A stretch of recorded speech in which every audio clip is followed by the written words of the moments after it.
A calm mind is a powerful mind. In this video, I want to talk to you about why to meditate. It is the most powerful tool you can bring into your life for so many reasons, physically, emotionally, spiritually, and mentally. It is something that once you start, you will not want to stop. So what is meditation? Meditation is the practice of sitting still, sitting quietly in your own space, sitting quietly with yourself. But that's actually, it sounds easier than it actually is. It needs to become a habit. It takes time.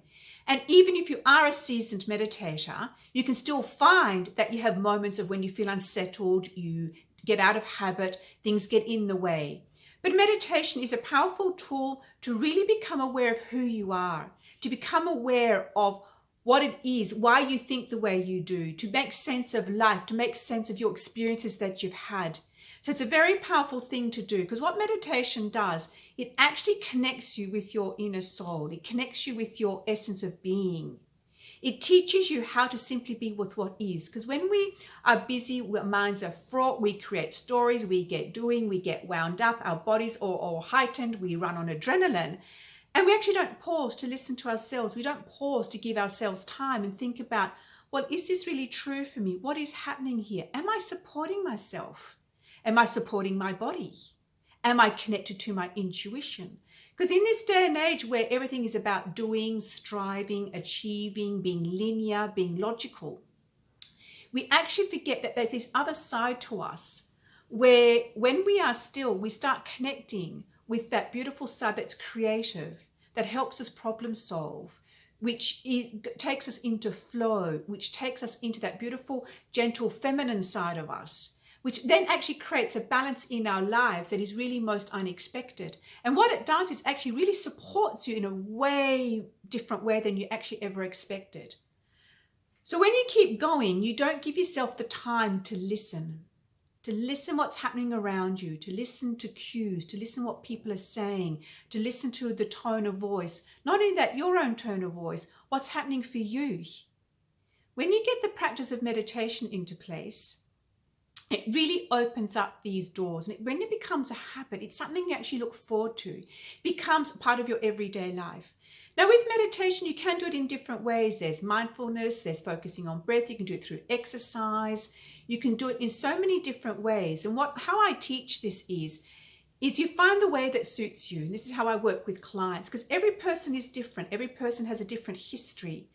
And it's not about just sitting there in a certain way. It's about working with what suits you and where your body is at the time. Because I know for me, when I started meditation, my body was fine until I had a car accident. Then I couldn't sit comfortably. I couldn't sit with my legs crossed. And that can actually stop you from doing it. That can actually go, oh, well, I'm not doing it right. You are doing it right. You find the way that suits you best. So that is how I explain meditation. If you've got any questions, ask me, because it's important. I really think it's important for you to bring it into your life, because when you find the way that suits you best, what it's going to do is support you to be present, to get clarity of mind. Once you get clarity of mind, it supports your decision making. It supports your productivity during the day. It supports your relationships, how you are. And then what that does is you start to feel so much more joy in your life, happiness, creativity, confidence. You start to step out and take risks because you want to be visible. You feel comfortable stepping out of your comfort zone. All these things can help you with meditation. And what also meditation does is actually show you, like if something's happened, right? And you're not sure what happened, you want to learn, how could I do it differently another time? How could I be around that person? How can I respond rather than react? This is what meditation does. It actually brings you back in to give you a chance to start looking at what happened, what was actually below that. And that's why I also teach it as insight meditation, where you really go into your body and keep looking at layers. Because what's happening here is covering here, is covering here. And that brings up memories that you can clear, memories that you can get to understand why it is that who you are is who you are, why you might be stopping yourself in life from achieving the things you want, whether it be in business, career, relationships, health, whatever it might be, all your own hobbies. Because we do have a tendency to stop ourselves. We don't actually realize that. Or we get to a level where we are doing really well, but something's still missing. That could be yourself. That could be a connection to your intuition. So meditation is so broad. It helps in so many ways. And I can't emphasize enough how, I don't know, I was going to say this, how important it is. Well, I know how important it was for me, and I've noticed for those around me and my clients, is to have this in your life. It really does help you become the person you want to be, to lead the life you want to be, and in the way you want to. Any questions, you want to know more, I've got an online course. I'll pop the link in the comments, and I look forward to getting back to you.